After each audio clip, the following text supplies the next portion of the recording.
Over the last 10 years, Georgia has become a major hub for film and television production, catapulting Georgia into the national spotlight for video and film production, and subsequently piquing interest into other areas of our state's performing arts, such as theater, music, dance, and comedy. People from all over the world now move to Georgia in hopes of starting a career in the performing arts. But how does one get started in our state's rich performing arts scene? What education is currently available? And how can we give back to our community to elevate it? What career options are accessible for local artists now within this thriving community? And how can we promote and continue to cultivate our locally grown talent? That's where the Performing Arts Education of Georgia comes in. We started PEGA because we felt that the performing arts community needed a resource for people that were interested in learning more.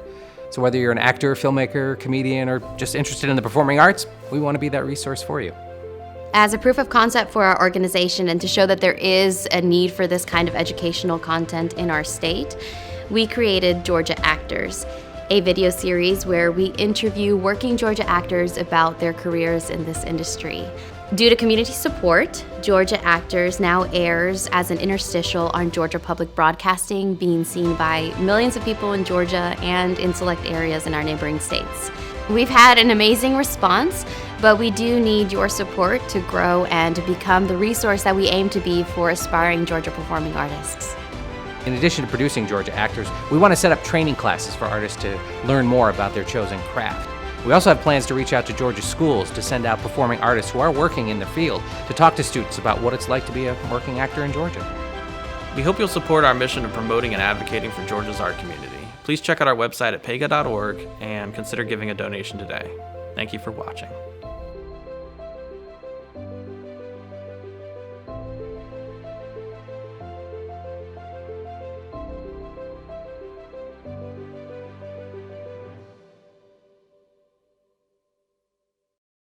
Hey, I'm Rob Pralgo, and I'm an actor here in Georgia. Or I'm a Georgia actor. What am I supposed to say? I'm a Georgia actor. I can't work without a script, guys. I literally, that's my problem.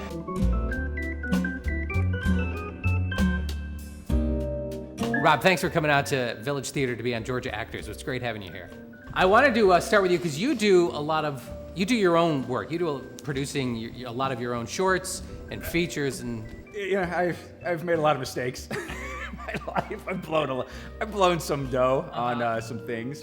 Well, what was the inspiration for? You know, it's a funny story.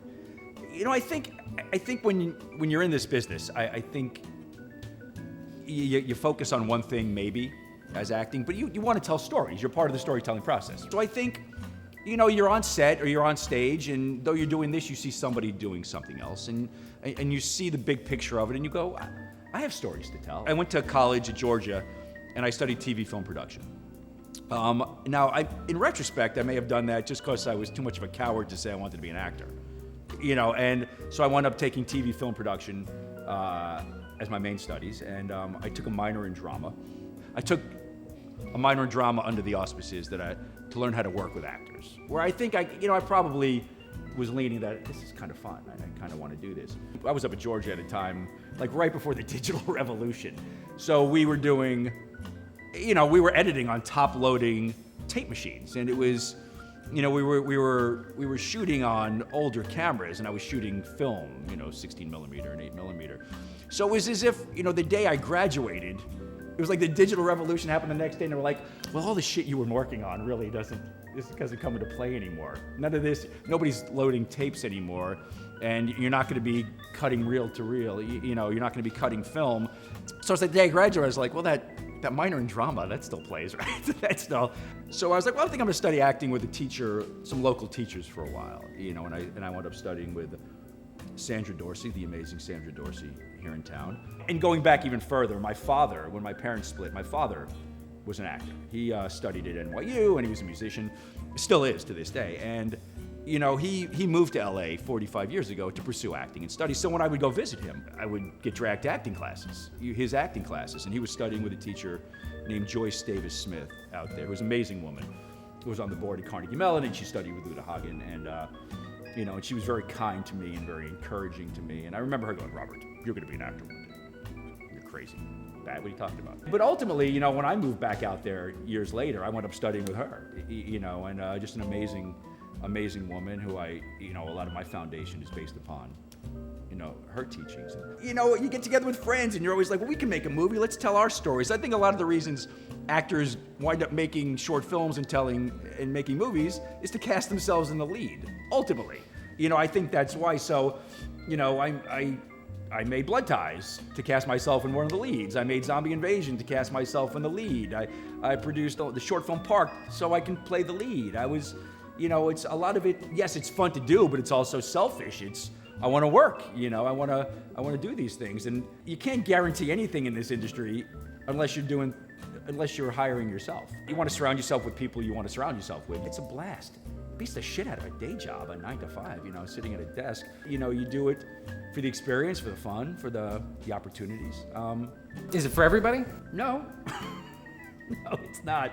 I think everybody thinks it's for everybody. I'm not even sure it's for me.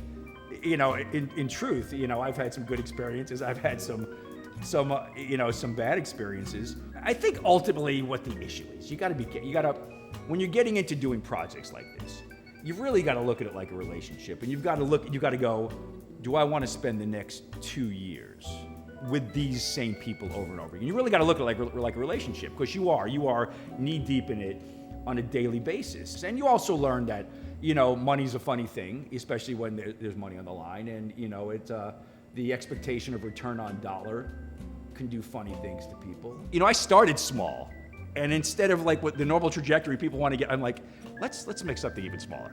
Let's to the point where you're like, you know, what's going to eliminate that insanity of the dollar? Well, let's just make a short film for no money, and everybody knows that there is no expectation of return on dollar, and it is just for the fun of it. And my hope is when I do these things that somebody involved in the project, other than me, is going to get an opportunity based upon the work they did. So that's the kind of the reward for it, but they're still fun to do. Everybody has the story, but not everybody has the opportunity or the time or the resources to go tell the story.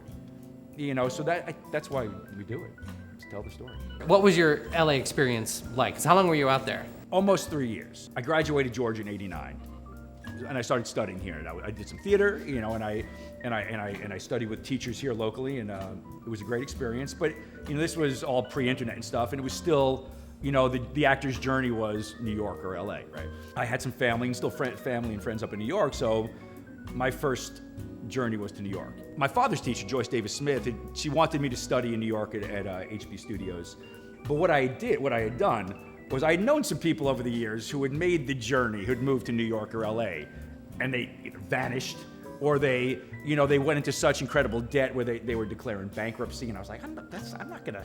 And I do want with the camera, I do want you people to know that you don't have to suffer for that. You can work hard at the craft. You don't have to be homeless and poor and unshowered, and you can work hard at this. And but I was like, I'm not gonna go into debt.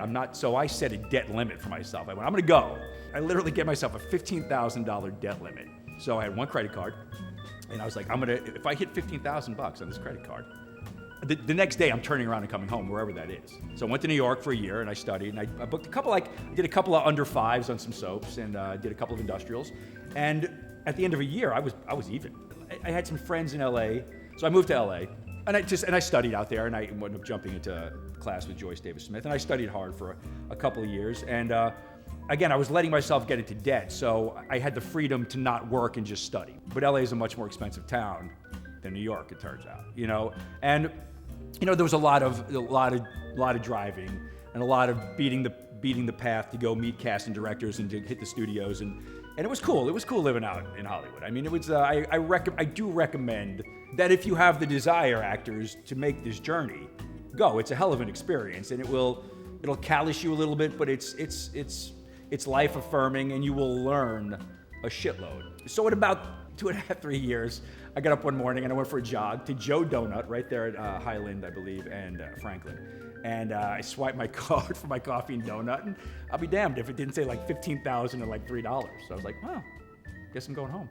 You know, so I got back here and just started working off my debt, got a job, and wound up having a pretty decent year as an actor, that year back. Because the strange phenomenon at the time was, when I left here, I was an Atlanta actor. But I went to New York and I studied. And I went to LA and I studied and worked. When I came back, it was a different market than it is right now. It was a much smaller pond. But I think there was something, whether it was like a level of confidence, a betterment of the craft, or just the way people looked at me for going and coming back, certainly didn't hurt. Early on, I went, how do I still do this the rest of my life? And a little part of me said, well, don't have any bills, schmuck. Keep your overhead low. And I think I've just been comfortable enough. I didn't need a big house. I don't need a Porsche. I don't need to travel around the world. I didn't really have expensive hobbies or habits. So I just got in the habit of saving and keeping my overhead low and saving and keeping my overhead low. So I was able to go long periods of time without the big booking or any real booking. And I just kept studying. I just kept studying and working and studying and working. My motto was, say yes to everything.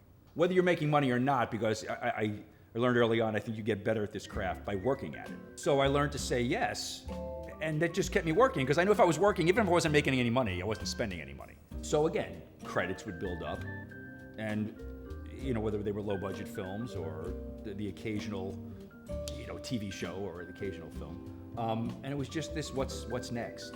I have a lot of friends in the industry who would say, "Hey, maybe you should be more picky with the things you work on. Maybe have more of a plan where you want to get to, and don't say yes to so many things." But most of the people who said those things to me over the years vanished. I don't know where these people are, So, and they were actors or filmmakers, and I'm not saying they're not still involved, but you can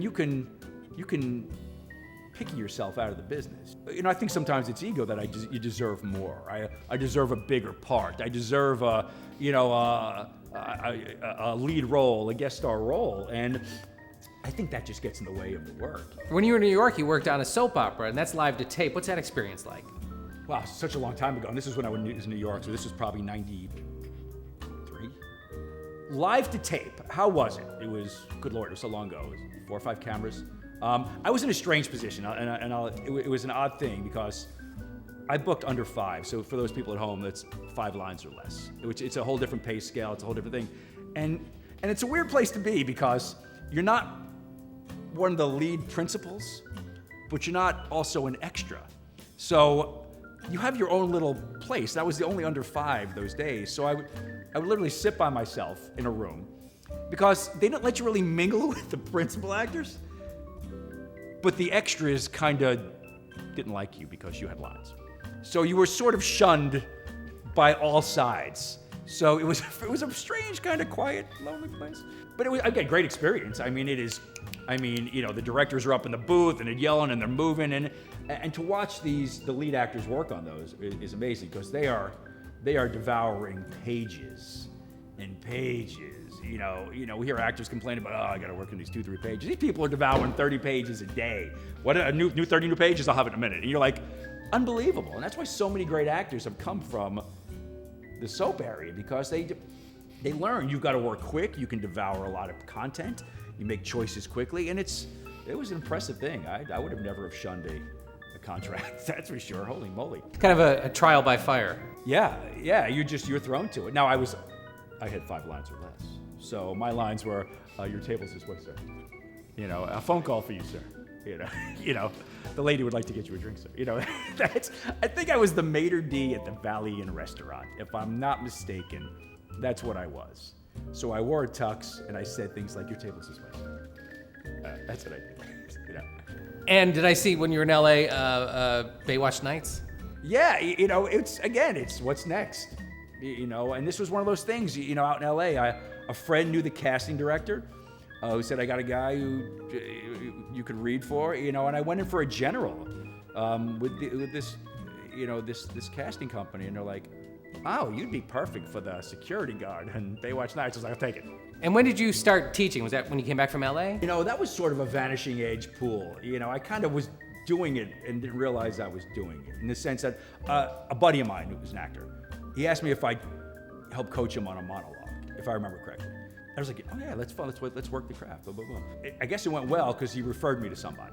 And then I was helping coach somebody else. And then, I don't know if you know about this, but organizationally speaking, I'm awful. I have 19 calendars, nothing matches up, nothing gets done. So, of course, I scheduled like 4 people at the same time one day. And I was just doing it out of my house. So all of a sudden, like 4 or 5 people show up and are like, we're here to coach. I'm like, oh, curses, my organizational skills. I said, why don't everybody come in and we'll work on all of them, if that's cool with everybody, and we'll work, And all of a sudden I was like, this is kind of like a class. And that's exactly how it started, by accident. I was like, this is kind of fun. They were like, let's do this again next week. I was like, awesome. And literally we just started teaching out of my house, and then different people would pop in, and there was, again, no organization to it. So I was like, what is this Facebook thing? Maybe I can utilize that and put it out there so people can look to it. And I started a Facebook page. And I was mortified because I was like, who am I to teach the craft? Literally, it was so uncomfortable. Like, I'm just an actor. To even profess to teach is the ego. And I literally sat there looking at Facebook going, I can't upload this thing. I can't. But we kept doing it. Finally, I had the nuts to upload it. And I was like, and I was like, I'm going to teach.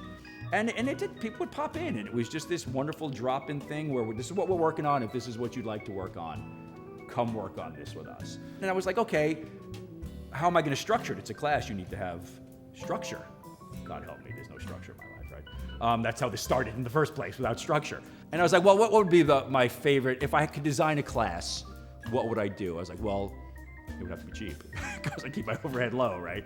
So, okay. And I remember hearing a quote from Uta Hagen saying, acting classes should never be more than $10 because everybody should be able to do it. And I'm like, well, that was back in like 1958 or 60, but still, let's go with that because I'm afraid to even charge more because, again, who the hell am I to be charging for anything? So I'm like, this is going to be more like a gym. We're going to open around 5. Get here when you want. Just if you come in, be respectful. Leave whenever you want. We'll see how long it goes, and we'll finish when we're done. When we're done working is when we're done. I was like, okay, so that's how that'll be. And everybody works. So I always wanted it to be immediately about, we're going to talk about what we're working on, and then we're going to work. And everybody's going to work. And even the auditors, I'm like the one-liner we would work on at the beginning. You're working on that because everybody should work. The reason I wound up getting a place and stopped teaching in my house was because, look, I hate cleaning, and I just do. And I'm not going to clean. I don't like cleaning my bathroom for me, much less anybody else. And people were coming to my house, and those sons of bitches needed to use the bathroom of all things.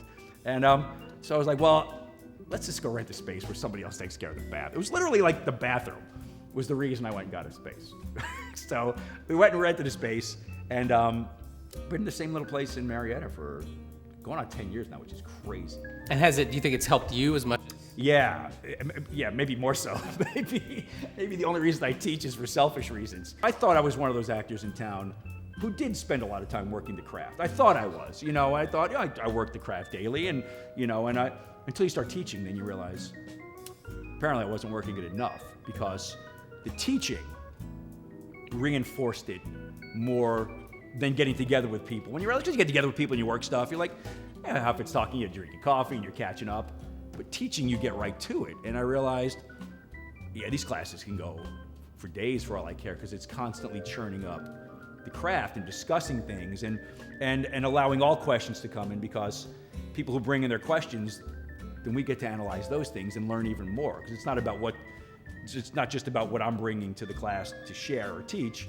It's what everybody else is bringing in. They go, so-and-so said so-and-so about this in this other class. I'm like, well, I've never heard that. Let's learn about that. Let's discuss that. Let's analyze that and see what it means to us, and then go read a book on it, and then, get better at that. And finally, what's your advice to actors working in Georgia? My advice to actors in Georgia is my same advice to actors anywhere. There's no guarantees. Again, like we said before, unless you're making your own product, then you can cast yourself. But there's no guarantees. Can you win the lottery? Sure. Are you going to win the lottery? No. So, other than winning the lottery, what is your alternative? Study the craft. So your job as an actor is to seek out the best teachers you can find and study with them.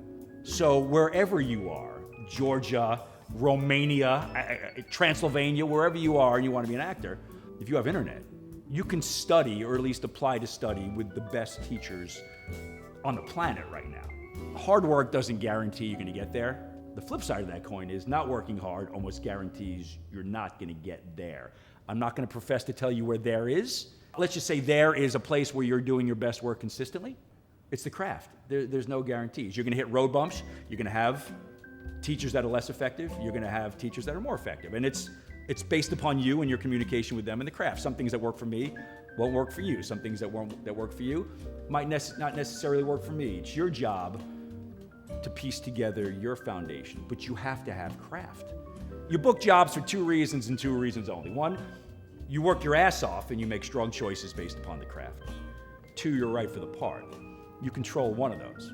So work your ass off. The caveat is, the more you control the craft, the more you study, it's amazing how many more parts you become right for. Doesn't work in reverse. Yeah, the answer is yes, study, but find out what works for you. But the only way to get better at this is by doing it. You can study it, you can read it, but you got to apply it. And again, no guarantees, but work breeds work, so just do the work. Okay.